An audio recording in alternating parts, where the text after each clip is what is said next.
Hello, everyone, and welcome to our very first Stump the MacWhisperer live broadcast. My name is Frank, and I'll be your host for today. We're really excited. We're excited to have you guys here, kick off this brand new segment that we're doing with Stump the MacWhisperer. And what that means is we're going to actually have Dylan, the MacWhisperer, on himself. So with no further ado, let's bring him on in here. There he is. Hey, Dylan. Frank. It's great to see you. Thanks for having me. In today's broadcast, we're going to take a deep dive and have a sneak peek at the iOS 18, which I'm really excited about. Highly anticipated update from Apple. That's dropping next week. It is next week, right? Yeah, it's going to be dropping on Tuesday. We had originally thought it was a Monday release, but they've announced it's going to come out on the 16th. Awesome. So Dylan's going to walk us through some of that and the coolest new features like customizing your home screen, enhancement to Siri, a little bit of the control center, getting that fresh new look. It's all exciting stuff. But before we get into that, we want to give you a little gift from us. A little cheat sheet download. That's a free download of our voice memo cheat sheet. It's packed with all sorts of tips and tricks, getting the most out of one of the underrated tools, voice memo. Dylan's big on dictation, voice, and Siri. You'll see that more and more as we go on.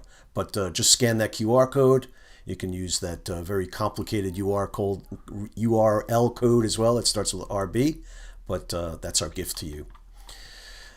So we're going to be going through that. Dylan's going to walk us through some of the iOS 18, and then of course at the end we're going to have Stump the MacWhisperer, where you have your chance to ask Dylan your toughest tech questions and anything else you want to know about iOS 18. We'll see if you'll be able to stump him. So let's sit back. Let's get Dylan up and going and see the insights of the world with iOS 18. Dylan, if you're ready. I'm ready. Okay. Let me know when you want to get the phone going, or you want to speak to the team or speak to the group for a while. Well, so let's just start with a little bit of an understanding of iOS 18 as a whole. So every year, Apple releases a new operating system for all of our devices, the phones, the iPad, the computer, the AirPods, the Apple TV. All of it gets upgraded in September pretty much every year for the last decade or more. And when they release these new tools and these new features, it's usually a surprise to a lot of people. They may have been expecting an upgrade. Most people don't. They might have accidentally updated in the middle of the night and woke up and going, well, what's different? The really amazing thing about Apple is that they create this amazing technology, this huge ecosystem with all these tools, all these features, all these functions. And as many of these functions as they create, and as amazing as they are, they don't tell anybody about any of them or how to use them. I've spent the last 20 years as the Mac Whisperer being on top of the cutting edge of what Apple does, playing with all their tools, all their toys, all of their new technologies. And I've been working on iOS 18 since the middle of June when it was first released at their WWDC presentation. And so for me, this is a 3-month-old operating system. I know what the flaws are, I know what the features are, I know how to get around on it, but my goal for what we're going to do today is to give you a, little taste of what you're going to see next week on iOS 18 and some of the better features and functions that you should be aware of. We don't have enough time to go through all of those features because every update has like 100, 200, 300 features and functions and tools. We're going to talk about a couple of the most important ones that are most noticeable. And then if you have any questions about anything, something you've heard about, something you're interested in, drop it into the chat and we'll go ahead and answer it live as we get into the Stump the MacWhisperer section in the second half of this call. But what I want to do to start off with is, Frank, if you'll bring up the phone. Yeah, let's do that. Oh, hold on. So, nope. There we go. There we go. Okay. So one of the first things that I noticed about iOS 18 is customizations. I really feel that customizing and personalizing your phone is an important tool. On the Android system, there's 87 billion ways to just customize everything, and it's too much. There's too many options, there's too many choices, and a lot of Mac users just want to keep it simple. Apple has gradually rolled out these features, but the iOS 18 update, in my opinion, is all about customization. And it starts on our home screen. Our home screen is the screen that you see all your apps, your widgets, all of your tools on. And the home screen has basically stayed the same for the last like 5, 6, maybe even 10 years. But there's a lot of new changes that come in with iOS 18, and it starts with being able to customize how your home screen looks. So the first thing I'm going to do is enter into edit mode on the home screen. And to do that, I'm going to press and hold in the open area of my phone. I'm doing it in the bottom right corner, but anywhere that you don't have an app, you can press and hold and you get right into edit mode. Edit mode is when everything's wiggling like this. Now in the upper left-hand corner, you're going to notice a new button called Edit. I'm going to go ahead and click on that, and you'll see a couple of options there. First, you've got the option to add widgets. For clarity, widgets are like what you see at the top of my screen, this reminders widget that gives me instant access to some of my reminders lists. And there's lots of different widgets out there, but widgets aren't new for iOS 18. They're just easily accessible from this upper left corner. The third option down there is called editing pages. And editing pages is the ability to see a bird's eye view of all of the pages you've got on your phone and the ability to move them around at will, show them by clicking the little checkbox underneath, or hide them. You can also use this screen to completely remove an entire page and send all of the apps on that page into your app library. But that's also not new. What's new inside the edit button in the upper left-hand corner here is this customize screen. And this customize screen gives you a palette down at the bottom that allows you to make some really cool changes. So we're going to start off on the top left corner of that palette. You're going to notice that little sun icon. Tapping that sun icon will darken your home screen or keep it light, giving you an easy way to highlight your apps or highlight the image behind it. I'm going to leave it on the light mode. To the right of that, you're going to see the option to make your icons small or large. You may notice right at the moment that my icons don't have titles underneath them. So if I click on the small, it's going to reduce the size of the apps, giving me the actual titles of the apps underneath it, which is the way we usually use it. I don't really need to waste the space with the titles. I know based on the app icons what the apps are. So I kind of like the large view, which makes it easier to see the apps and puts them front and center. Down below that, we've got these separate color options. The light option is the standard option we've been using on our home screen for years. But we have a new dark option, and what that does is it literally recolors all of the apps on your screen.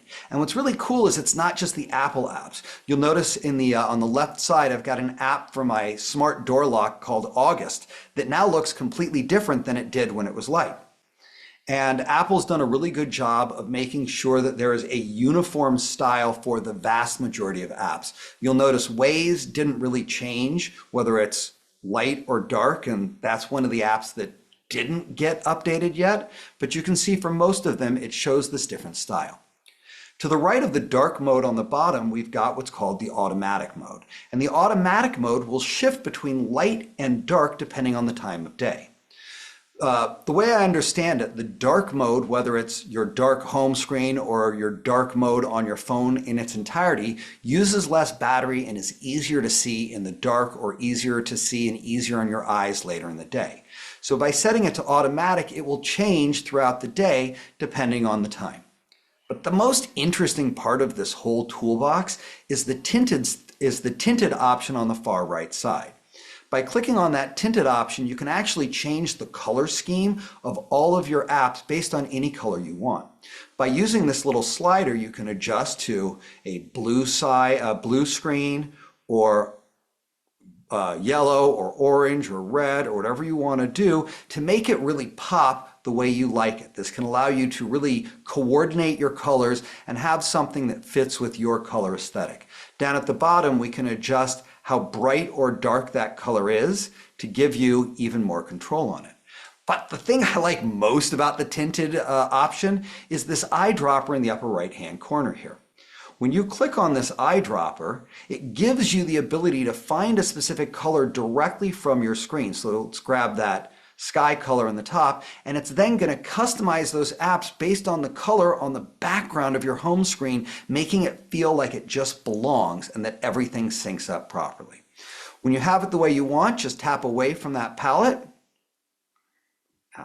like that, and that's your new home screen. And as you flip through pages, you're going to see that everything mimics that style. So that's one of the first pieces of the home screen customization. I love I'm that. going to go ahead. Isn't that cool? It's so cool because people are very creative with what they have in the background of their phones, and now they can customize the icons accordingly. That's wild. And the other piece of it that fits right into that is up until now, whenever you've been on a screen, you've had to keep your screen in a grid. Everything had to go top left all the way to bottom right. So you couldn't just move an app over to be able to see your picture better or your favorite dog that's in your background. Everything's blocked by these apps and you didn't have control over it.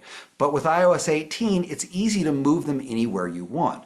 Once you're in edit mode, you can literally drag things and just position them onto whatever part of the page you want. Some of them will still try and grid together, but this allows you to highlight your background image so it's not hidden by your apps, or organize your apps in a different way so that one type of the apps is on the left side and the other type is on the right side, so that on any given page you have that extra element of customization.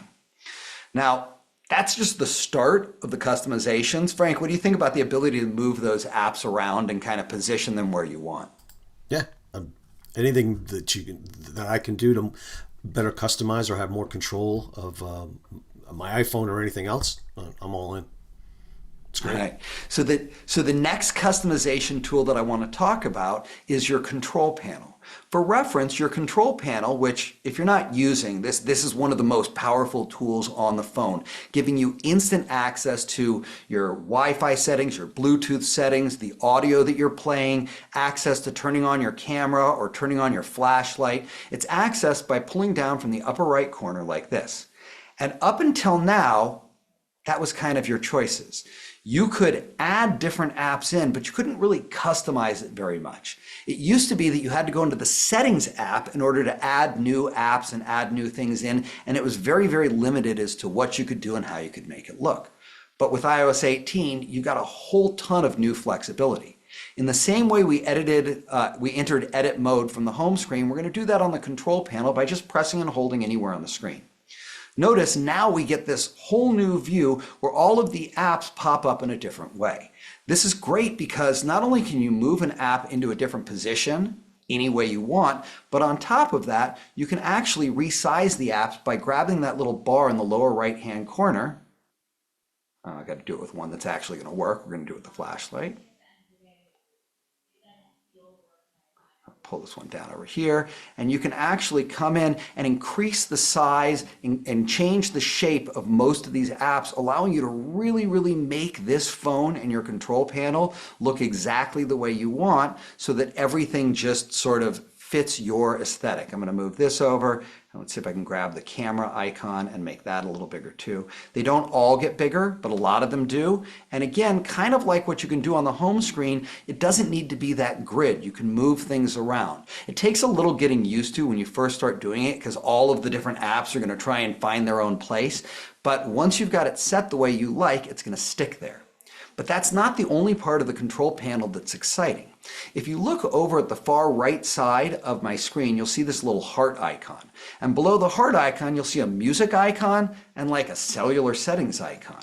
Control panel is no longer just one panel. It's now multiple panels that you can customize to do all sorts of different things. For example, if I'm in the music one, and I come in and I resize this so I've got a little more room, I can click the Add a Control button at the bottom and I can search for anything that I want to add to this screen, like maybe I want my Shazam front and center, and maybe I want it nice and big like that.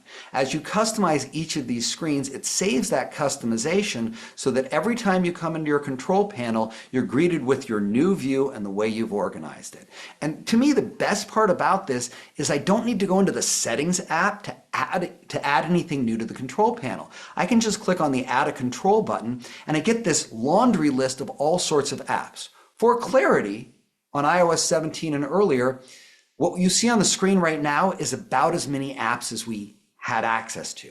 But they've opened this up wide, giving us access to apps for all sorts of settings, all sorts of tools, all sorts of apps. You can put notes ones or music ones or your camera remote or translation tools or any sort of thing that you want. It's not every setting in the world, but it's so many of them that makes it much more valuable to be able to come in and go, I want voice control easily accessible for my control panel. And you click it and it adds it right in, and then you can go ahead and resize it so it's a little easier for you to get hold of it. And I'm really excited about these control panel changes because it gives people control to really make this even more valuable. It's not just the phone, it's not just the calculator and the camera and the alarms that are there now. Everything you want can be brought in onto the screen really easily and simply. And those are some of the big changes for the home page and for the control panel. How many, is there a limit to the amount of screens, or how many you can actually set up? Because for the control panel, you mean? For the control panel?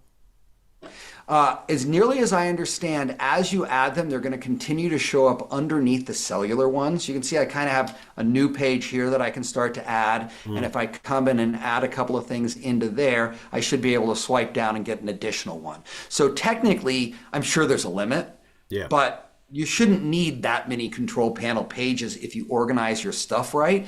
But you can do all sorts of things with, like, here's a control panel with all the network tools I need. Here's one with all of the apps I want access to. Here's one with translation tools and other dictation tools.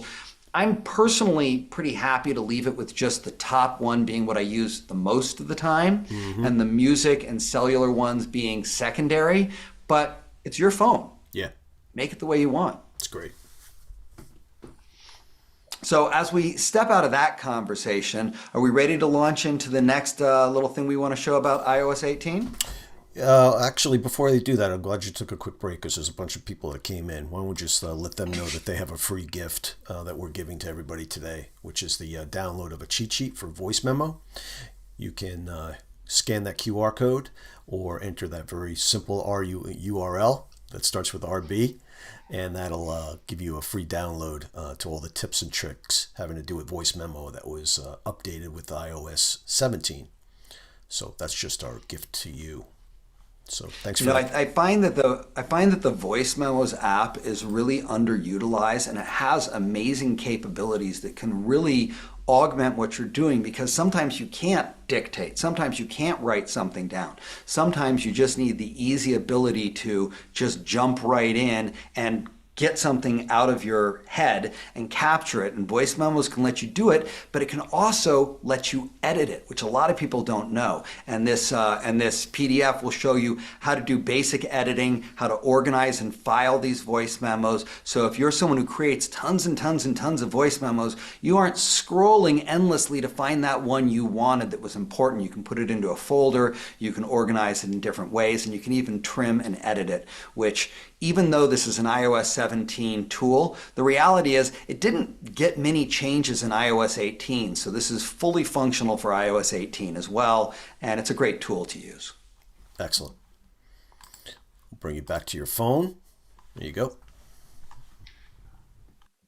So the next thing I want to talk about, and every time I do an upgrade, my question is like, what are the game changer features? What are the things that are going to completely augment or confuse people? What are the pieces that make it worth the upgrade?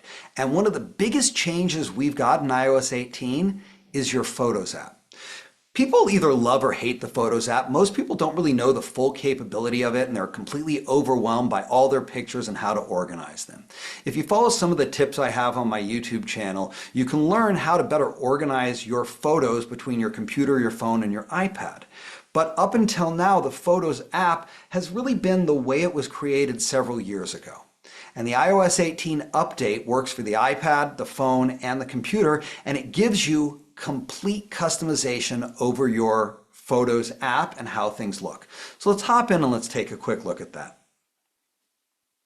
The first thing you're going to notice when you come into the Photos app is that all your photos, your library, isn't right on top of you. In other words, as we scroll down, we can see all these other options. And up at the top, we've got this grid, which is our photo library.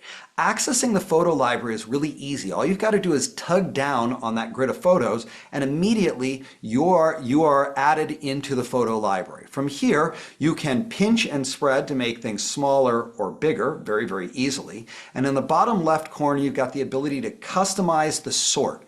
This is important because sometimes you need things that you added recently, and sometimes you need things based on date. So you can reorganize it by the date that it was captured or by when it was added to your phone. And that allows you to find things no matter what date they are. Sometimes you'll add a photo in either from an email or a text that's like a 10-year-old photo, and then you're like, where did it go?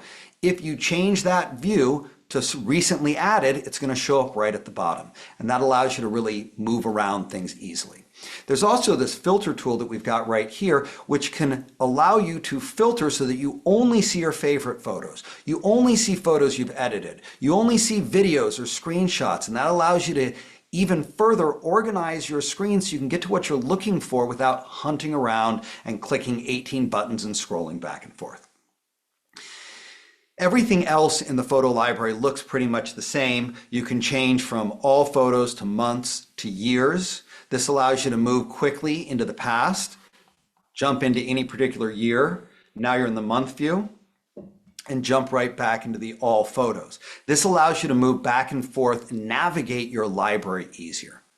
At the top, we've got a search bar, and the search bar has gotten better and better and better, where you can search for not just a person or a place, but even a topic. So if I was going to come in here and I was going to say cats, I'd like to see all my cat pictures.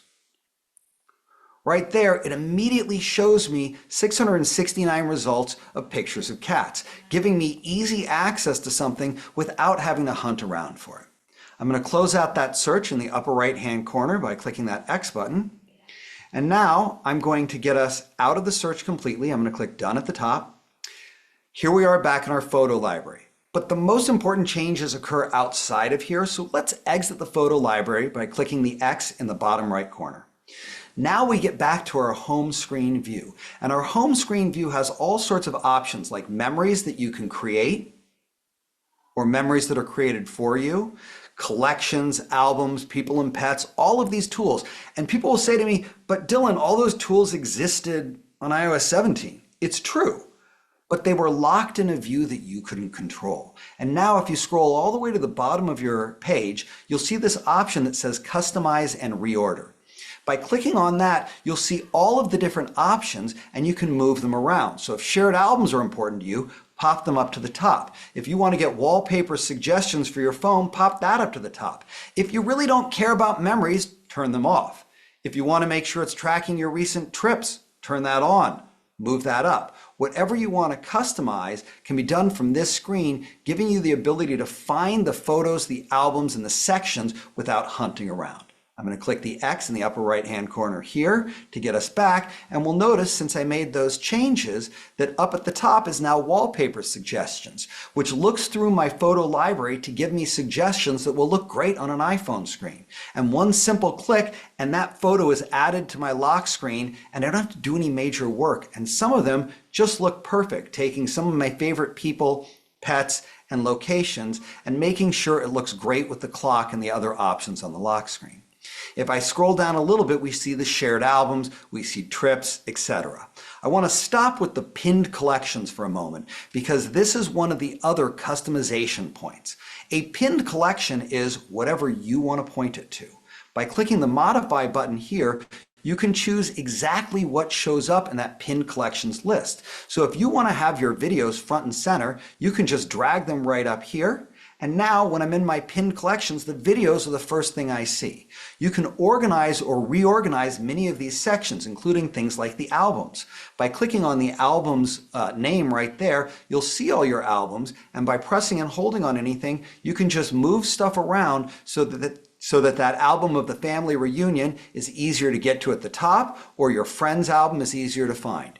Easy for you to just move those things around, and then when you close it out, they're right in that proper order so you're not hunting around. And that works for almost all of these sections, the people and pets, the featured photos, even the utility section. You can customize, you can change it, you can move it, you can reorganize it. It's a little overwhelming at first because most of these tools you've never seen. They were hidden under other menus and other files. But if you organize things properly here, you can make your photos experience so much better because everything you want is right up at the top instead of needing you to hunt around for where did they move that to and how do I find that album and I really need access to my favorites. Now it's just one click away once you've customized it so that if you want your favorite pictures, they're right there and you're easily inside of them, making it simple to find what you're looking for without a whole lot of hoopla. And that's the Photos app. So those are some of the most obvious and biggest changes that we've seen in iOS 18. As I said at the beginning, I could have a 2-hour live video and I still wouldn't hit all of them. There's changes to iMessage, there's changes to the calendar, there's changes to Maps, there's changes to Safari, and there's all these other changes that are going to get enabled when when Apple Intelligence starts getting released later this year. iOS 18 is out on Tuesday, can be downloaded as soon as it comes out. It's usually about 10 a.m. Pacific time that they release it. Shortly after iOS 18 gets released, we'll start to hear about iOS 18.1, which is the release of Apple Intelligence, which has as many features as iOS 18 has, times 10. They're giving us the ability to integrate tools like ChatGPT, image creation, and all sorts of functionality, summarization, etc., directly onto your phone, making it super simple for you to use AI tools without having to go to separate websites to do it. But we'll talk more about that in the Stump the MacWhisperer section. And that's what I've got for our iOS 18 walkthrough. That's great. I'm picking up that a big part of iOS 18 is personalization, customization, right? They seem to really put in a lot of effort into that. That's great. You know, I think people love to make their phones feel personal. And that's one of the things that Android users are always talking like, I can change anything, I can make anything, I can have keyboards that do this and that, and Apple doesn't let you do that. The reality is too many choices are overwhelming for most people. When I knew that Androids could have 56 different kinds of keyboards, I was like, I just need a keyboard with letters, and maybe a second keyboard with emojis. But Android opens everything up wide because they assume everyone's a techno geek and everyone knows how to function with all of these options. Apple rolls things out slower. And this operating system update is really opening up those customization tools from your home screen, your control panel, your lock screen, your photos. Everything's got a little bit of a tool that allows you to make it more yours without being overwhelming. I don't want 900 options. I want like 5, maybe 10. Yeah. So that's exactly right. Customization is the name of the game here. It looks like they did it so well. I'm excited. Got a bunch of questions here. You want to get into some of them? Let's launch in. See if you can stump me. Come on, bring it on. Bring it on. Let's go. I'm not seeing a lot of stumping. I'm seeing a lot of questions about iOS 18, which shows where our viewers are today. So let's start off with a simple one, which is which models, people are curious, which models are compatible with the new update. Awesome. So I'm going to list them off, but essentially it's every model from the iPhone XS to the current phones. So that includes the iPhone 15, 14, 13, 12, 11, the XS, the XS Max, the iPhone XR, and if you have one of the iPhone SEs, which is one of the lower priced phones that Apple releases, it's functional for the second and third generation, which gives you this wide range of phones that are 6+ years old that can still get this new operating system. And I want to say something about iOS 18 versus 18.1 in this part here. iOS 18 is available for all of those phones. It does not have artificial intelligence. It does not have Apple Intelligence built into it. The only phones that will get the 18.1 upgrade and the Apple Intelligence features are the iPhone 15 Pro and Pro Max, or Pro Plus, or whatever the heck they call the big one, the big iPhone 15, I think it's Max, the iPhone 15 Pro models, and all of the new phones that got released this last Monday. So the iPhone 15 Pro and the iPhone 16 series will all get Apple Intelligence. Anything earlier than that will only get the standard iOS 18, which means that if you don't want Apple Intelligence features, some people are not super fond of AI capability, just get yourself an iPhone 15, not the Pro model, and you'll be good to go and you'll save a little bit of money. But if you're looking to future-proof your phone and add all these other functions and tools in, you may want to upgrade to the 15 Pro or later to take full advantage of what Apple is going to be releasing over the next 2 to 5 years. This is the course that's been set, and AI is a part of our lives now. That genie is out of the bottle, and whether you like it or not, the nice thing about the way Apple does this as opposed to Facebook or Google, if you're on Facebook right now, if you're on Instagram, you've noticed the Meta AI tool, you can't remove it. You can't get out of it. You can't opt out of it. You have no options whatsoever. You are going to be forced, if you use Facebook, to have AI as a part of your life. But in Apple, you just turn it off. There is a setting right inside the Settings app, even for 18.1, that says, I'm not interested in Apple Intelligence, and it deactivates all of the features. Done. And it's no problem if you want to do that, but it's giving that option to people in case they're not interested, which I think is a valuable tool that Google and Facebook should learn a lesson from, because most of the people on those platforms are asking me how to turn it off, and the answer is call Mark Zuckerberg or go lobby at the Google headquarters and see who you can get somebody's attention. Good luck. We got a smart audience. There's a lot of questions here about Apple Intelligence. Do you want to give them a little more insight as to how that's going to change the new update or what's going to be available? Absolutely, absolutely. So I believe that we'll see Apple Intelligence rolled out about a month after iOS 18 comes out, somewhere in late October to early November, first off. And again, 15 Pro and later. The features of Apple Intelligence are vast, so it's kind of hard to pinpoint a couple, but we'll start with the ability to rewrite any text. So if you've got a note on your phone and you just jotted down some ideas, you can open up Apple Intelligence and it will proofread entirely and update it, add commas, correct spelling errors right on your phone, whether you're in notes or messages or email or pretty much anywhere you've got a keyboard. In addition to that, you've got the ability to rewrite the tone. In other words, I was using an example on a YouTube video I was creating where my friend's dog passed away, and I just wrote down like a really rough, hey, I'm so sorry, that sucks. I didn't quite know what to say. Then I selected that text and I went into Apple Intelligence and I said, make this friendly. I'm really sorry to tell you, it's so sad. Your dog passed away while you were out of town, and I know that losing a pet can be so hard on someone. Just know that I'm here with you, and if you need anything, let me know. That was Apple Intelligence's version, not mine. Mine was stupid. So being able to go in and change the tone from friendly to professional, or even to take a large chunk of text and either make it more concise or create bullet points and sort of a breakdown of the summary of what you're saying, all can be done through the writing tools that exist in Apple Intelligence. In addition to the writing tools, Apple Intelligence also summarizes all sorts of information on your text messages, for example. So if you've been away from your phone for a while and you come back, instead of having all of these long texts to read, it'll give you like a 2 or 3 line summary. So-and-so said they're out of town this week, but is hoping you can see them on Friday. So-and-so said they really liked the Deadpool and Wolverine movie. Would you like to come see it with them? And it's just summarizing that text. Clicking on that summary shows you the whole message, but at a glance you get an idea of what you missed without having to read it all. And that summarization also exists inside Mail, where it's super helpful to skim your messages and know what the content is without having to go through all of it. And then also inside of Safari, which is cool. If you're on a website and there's a ton of information, you can click a single button and it summarizes that entire website right for you. You can copy the summary and paste it elsewhere, and that summarization tool is available in all sorts of apps. In addition to those two pieces, there's 2 other things we'll mention. The first one is image creation.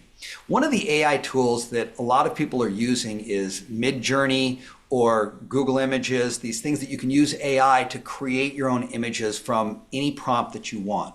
That's going to be built into what's called the image playground directly into Apple, where you can be on the Notes app and you can literally circle the information that's on your screen and ask it to create an image for that, and it just will. Or you can do any prompt and it can create that. In addition to using that image creation, you've also got the ability, which I think is super cool, to create your own emojis. Now, emojis are a way we all communicate now, but if you're like me, there's been frequent times you're like, why isn't there a fill in the blank emoji? Why can't I create a so-and-so emoji? This new tool with the Apple Intelligence is called Genmoji, and you can literally say anything and it will create an emoji-styled image. So if you want a frog in a cowboy hat, or you want a puppy dog surfing a shark, it's going to go boom, and you can use that emoji anywhere in your text, email, or other conversations because it'll just get added directly into your keyboard emoji functionality. And I think that's super cool, and I can't wait to start to play with it. They've also added instant calculations. So if you're in text messages or email and you type in like 4 plus 3 equals, it'll solve it for you. If you're on the Notes app, especially on the iPad, and you're using your pencil, you can literally draw equations out, and the Apple Intelligence will solve the equations right there for you, including with images. If you're doing some complicated calculus or trigonometry homework, it can help you figure out how to solve it. The only other thing that I really want to hit on with Apple Intelligence is, if you've hated Siri, if you've never used Siri, if you think Siri's dumb, you're not alone. A lot of people think she's dumb. There's a certain way to talk to her. There's a certain amount of things you can do with her. There's certain functionalities that throw her off until Apple Intelligence comes out. Apple Intelligence is essentially giving Siri superpowers. It's getting her out of high school and giving her a graduate degree so that she can understand complex conversations, can manage multiple tasks simultaneously, and can also respond to almost anything you say rather than the specific phrasing you're used to using. One of the things with voice activation is that in the past you had to be really exact with what you said or it wouldn't understand you. Siri expanded that a little bit, because if you say, do I need shorts today? Should I have an umbrella? What's the weather like? Is it windy today? It knows you're talking about weather, but it's not smart enough to extrapolate beyond the obvious. And with Apple Intelligence, you're essentially adding ChatGPT-like understanding of language models into Siri so that your conversations and her responses will be better, more customized, and more accurate. The Siri 2.0, as it's being called, isn't going to be out probably until December or January. It hasn't even reached its beta stage where I can test it yet, so I know it's a few months away from the public. But when it does come out, get ready, because Siri's going to be more powerful than ever. And I've always loved Siri, but I agree, sometimes she's just dumb. So I look forward to her getting that diploma and moving out of grade school. There's someone that's been playing around with the public beta for iOS 18, and he's saying that his wallpaper section in Photos is empty. He's wondering how you activate that. And he's just kind of curious in general, what your opinion is of iPhoto against Google Photos. Oh, well, we'll start with the fact that I will never use Google for anything I don't have to. I don't trust the company. I don't think they protect your data in any sort of way. I think they sell it to everyone. So if I don't have to use Google, I won't. I might as well be on an Android phone and go full in on the Google ecosystem. I'm not saying you can 100% avoid Google, but there are certain things that are an easy difference. The Apple Photos app is fully customizable, is fully organized. It can be saved directly to your device. It can sync through the cloud. It syncs with all your devices natively. It's got editing tools built in. It's got filters built in. It's got ways to share with other people. It's got ways to organize, put things in folders, to customize everything. And Google Photos is based on a cloud system, meaning that everything mostly lives in the cloud. Some things can be left on your device through the Google's Photo app, but in general, it's now Google's property. It's living on Google's cloud, and you have to kind of interface with it through that Google interface. And I think Google is terrible with UI. I think they make everything 3 steps too complicated so that you're forced to search for it, and they make extra money because you're searching on Google for how to use Google products. I have a lot of clients that lived in the Google Photos app, maybe because it was a little more convenient or they were used to Google or it was a little bit cheaper. And trying to get things out of the Google's photo app is unbelievably problematic. It does not save your dates. It does not save your metadata. Everything has to be downloaded in chunks. If you've got a large library, there's no way to just offload it with a single button click. As far as I'm concerned, it's like a non-comparison. Photos, because it syncs across all your devices, is a native app. And one of the big things I really push, if you can do it on your computer instead of on the cloud, it's going to be faster, it's going to be better, it's going to give you more options and more control. Whenever you're doing something on a website, it's just a little dumbed down. So for those reasons and like 800 others, I will never use Google Photos, and I recommend everybody get used to Apple Photos because the tools that are there make things easier and keep some of your important data out of Google's claws. One day Google will be revealed for the unbelievable thief of data that they are, and we've been warned. We all know it's there. If you don't have to use Google, why would you? My completely biased opinion. Yeah, no, I couldn't tell. We're never going to get to all these questions, so I'm looking forward to Stump going forward. Stump the MacWhisperer. I see a lot of people asking. Let's do one more category, which is messaging, texting. People are curious on what might be in store for iMessage or texting for iOS, and they hear that the RCS is coming. How do they use it? That type of thing. So iMessage is one of the other apps that has gotten a huge boost in iOS 18. And there's a couple of features. I'm just going to run through them quickly. The first one is RCS compatibility. If you don't know what that means, essentially Apple uses iMessage as the way they communicate between Apple users. This allows us to get our texts on our phones, on our computers, on our iPad. We can send pictures, we can send videos, we've got web links, all sorts of advanced functionality.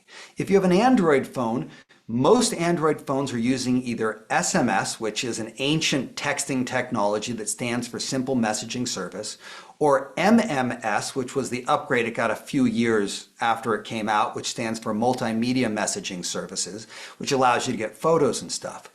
But Google's been hard at work to upgrade the messaging capability of their apps on the Android phones, and they've created something called RCS, which I believe is rich content service, rich something service, RCS. And what that means is it's closer to iMessage than it's ever been. But Apple and Google weren't in connection with that RCS functionality. With iOS 18, RCS functionality is built in. It's enabled as soon as you set up iOS 18, and it means that starting right away, you'll be able to send larger and better quality pictures to Android users. There'll be fewer problems when you have them in a group chain. They'll see your thumbs up and replies the way your Apple users would see them. And it's not going to eliminate the blue and green bubbles that can cause division between families and friends, but it will make it a little bit less of a gap so that Android users have a close to iMessage experience for most of their communications, and it just upgrades that. It's automatic, it comes right in, which is helpful. The other things that are in iMessage are a couple of minor features. One of them is the ability to add what's called motion effects. So when you type a text up, you can click a button that will make that text bounce or jiggle or blow up in front of you, and it's a great way to kind of customize a fun message. It's different from the screen effects that have been around for a while. It also gives you the ability to bold, underline, italicize, or even strike through a text, which can allow you to customize the way things look when you send them. The other two big things to talk about are tapbacks. Tapbacks on iMessage are when you press and hold on a message, you can give it a thumbs up or a thumbs down or a heart or something like that. With tapbacks, you can now add any emoji as a tapback. So if you really love that guy shrugging emoji, that can become how you tap back on certain messages. In addition to that, you can also add stickers from your photo library directly in. It's easy to create stickers. They stamp right onto the messages, just like normal tapback, and they're super fun to play with. But the other iMessage thing that we should just mention, I was at Burning Man about 2 weeks ago, and at Burning Man, which takes place in the middle of the desert in Nevada, there's like next to no cell phone coverage. if any. There's no Wi-Fi. You're in the middle of nowhere. And part of my problem was I needed to stay in touch with my son who was back in LA. Fortunately, with iOS 18, which I was running in beta while I was there, with iOS 18, there is a text messaging via satellite option, which means that if you have zero connection, you're hiking through the Amazon rainforest, your internet goes out completely, you can step outside of your house where you can see the open sky, click on one button, it'll find a satellite, an Apple satellite passing overhead, you can connect to it and you can send texts and receive texts. It's way slower than normal text, but when I'm out in the middle of the desert with no options, I'll take slower over not at all any day of the week. And that's a part of most of the later phones with iOS 18. I don't know if it works on the 13 and earlier. I'm pretty sure it's iPhone 14 and up, but it is one of the new iOS 18 messages functions. Great. Incredible how you rattle that stuff off. I live this stuff. Yeah, that's what I'm doing every day. I wanted to say one thing about Stump the MacWhisperer going forward. I'm sure you'll bring this up as well. It's our intention for this to become a regular live feature of what we do at the MacWhisperer, giving you the ability to ask questions, learn information, and come in and join us and spend a little bit of time to see who we are and what we do. We're going to be doing another one of these next Thursday, and we're going to focus specifically on the release of the iPhone 16, answer any questions you've got specifically about iPhone 16. iPhone 16 comes out and is officially available for purchase on September 20th. So this will get you ready the day before in case you want to go get yourself a new phone or in case you've already purchased it and you want to know what it can do. That's terrific. Yeah, let's do this again next week for sure. Thanks everybody for joining for our very first. Do you want to drop back into the freebie? Make sure everybody's got a chance before we hop away. Absolutely. I just wanted to thank everybody for joining us for the very first Stump the MacWhisperer. Let's bring that PDF back up. This is our gift to you. Feel free to scan that QR code and that URL that's there. It'll give you access to this PDF that talks about all the tips and tricks for voice memo on iOS 17. A huge thank you to you, Dylan, the MacWhisperer himself, excuse me, for sharing your insights and giving us that exciting sneak peek into iOS 18. If you haven't already, be sure to visit us. We're not sure how you found us today, but we're on YouTube, Facebook, LinkedIn, all sorts of different platforms, and there's all different tips and tricks and updates that you can find accordingly. And for even more great content, head over to our website, themacwhisperer.com, where you can find details on upcoming classes, resources to help you master your tech. But that's it. Until next time, keep exploring, stay curious, and we'll see you all hopefully next week. Thanks, everyone. Thanks again, Dylan. All right, we'll talk to you.